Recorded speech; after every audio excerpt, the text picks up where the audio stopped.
Sorry பவி. ஜட்ஜையே நேர்ல பார்த்து ஜாமீன் வாங்கிடலான்னு எவ்வளவோ ட்ரை பண்ணோம், முடியல. பரவாயில்ல அர்ஜுன். என்ன பரவாயில்ல? உன்னை இப்படி ஜெயில் கம்பிக்கு அந்த பக்கம் பாப்பேன்னு நான் நினைச்சு கூட பார்க்கல. எனக்கு எவ்வளவு கஷ்டமா இருக்கு தெரியுமா? விடுப்பா, கோர்ட்ல பெயில் அப்ளை பண்ணி பவித்ராவை வெளியில கொண்டு வந்துடலாம். இது ஒரு விஷயமே இல்ல. பவி, கோர்ட்ல நீங்க சொல்ல வேண்டியதெல்லாம் ஒன்னே ஒண்ணுதான். நீ வேணும்னு அவனை தள்ளல, அவனே ஸ்லிப் ஆகி விழுந்துட்டான்னு சொன்னாலே போதும். ஸ்பாட்ல சிசிடிவி கேமரா கூட கிடையாது. அங்க என்ன நடந்துச்சுங்கிறதுக்கு நீ மட்டும்தான் சாட்சி. சோ நீ சொல்றதுதான் கோர்ட்ல செல்லும், சரியா? இல்லையே சார், நான் தானே அவனை என் கையால தள்ளி விட்டேன். அப்படி நீ தான் சொல்ற பவி.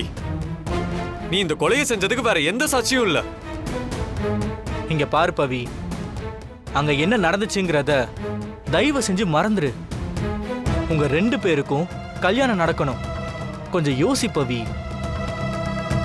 இந்த நேரத்துல நீ ஜெயில இருந்தனா என்ன நடக்கும்னு நான் சொல்லி உனக்கு தெரியணும்னு இல்ல. இவ்வளோ பிரச்சனையை தாண்டி இப்போ உங்க கல்யாணம் வரைக்கும் வந்திருக்கு. நீ ஏன் அவனை தள்ளி விட்டு இருந்தாலும் பரவாயில்ல, இல்லன்னு ஒரே ஒரு வார்த்தை சொல்லு போதும். மத்ததெல்லாம் லாயர் பார்த்து பாரு. முடியாது மனோ.